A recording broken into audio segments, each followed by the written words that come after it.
For months, we've been reading about Donald Trump's apparent growing frustration at the pace of his mass deportations. They're just not deporting enough people. Now, they believe that's because of bureaucratic issues and everything. I would say it's because we aren't actually swarmed with murderers, but little disagreements. Apparently, Kristi Noem and Stephen Miller recently, they went and met with ICE officials and berated them for not going fast enough. Stephen Miller was red in the face. Kristi Noem was probably wearing cosplay. And so they want more to be done, not just in ICE, by the way, but in the State Department as well. And so Marco Rubio is apparently going to be playing ball with this. They are going to be creating, or at least they proposed, an Office of Remigration, which we're gonna talk about and how that term is used really fast before we go to the graphics. Setting up an Office of Remigration feels like the most deeply Orwellian step so far in our descent into fascism. That's not a thing. That's really weird that you want to set up a department that's just encouraging migrants to get the hell out of your country.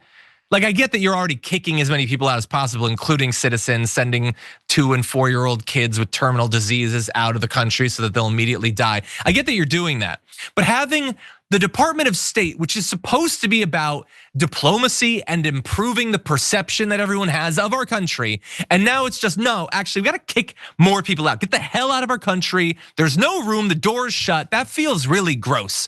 And that is basically how it's used in other parts of the world.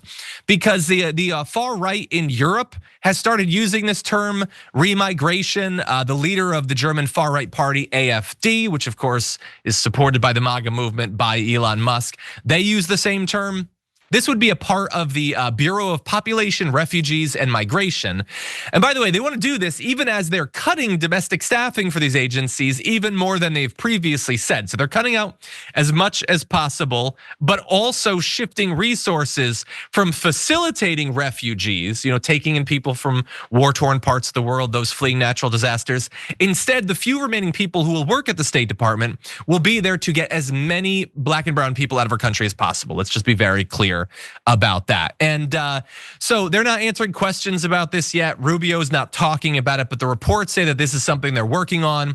And it feels sufficiently dystopic that I believe we'll have it in a week or two. Brett, what do you think? I mean, exactly. It feels like 1984. Office of Remigration is like such a horrifying euphemistic title for what's obviously a round them up, kick them out, we don't care brigade. Essentially, they might need camps to concentrate them in at some point. Like, this is what we're talking about. And all those people are like, you're overreacting, stop calling them fascists, dude. Like, look into Stephen Miller's cold, dead eyes and tell me you don't see that one time in high school, a fellow Santa Monica high school Viking girl that he had a crush on started dating a Mexican dude. Tell me you can't see in his eyes that that is where it all started. Like, that's 100%. What Stephen Miller wants to be. They are saying it. They are who we thought they were. They have already taken people and thrown them out of this country who have like existing real IDs. People who have every right to be here. The Supreme Court has said that Trump has done it wrong, and they're saying these are the droids we're looking for. I don't need to see anyone's identification. I'm going to send them to a distant place, and that's all she wrote. And who knows who I'm coming for next? Trump also said to the president of Salvador in a way that doesn't seem like he was joking, and even if it was, it's not even really a joke. Maybe he should build more prisons for people who aren't from El Salvador, which is crazy.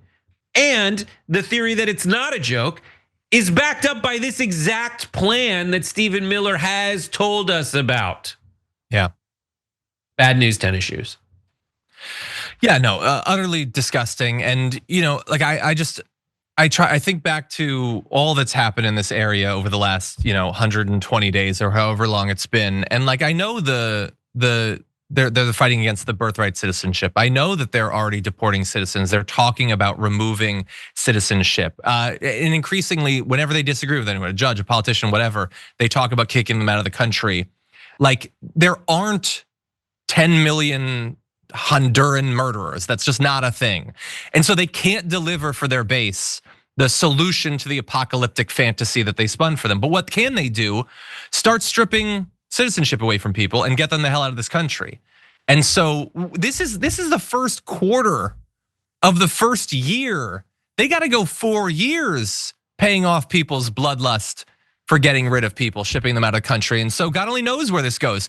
And Marco Rubio, man, if you'd talked to him like 6-8 years ago, he would have had these bold ideas. He's gonna be this guy. And he probably thought of himself, he's a serious, smart, charismatic guy. This is what he is. He's helping to facilitate remigration of migrants out of this country. They got Marco Rubio to kick out all of the white people, of the non-white people, basically. And I'm sure he did not see this coming back when he was trying to be the guy standing up to Trump in the debates in 2016. Yeah, it's like a Shakespearean, like the guy whose family leaves Cuba because of communists comes to America and is complete and is like, we don't like communists, but what he should say is we don't like dictators. And what does he find himself doing? Losing to one and serving him blindly. Yeah. By the way, what was working in the favor of Marco Rubio's family when they came over?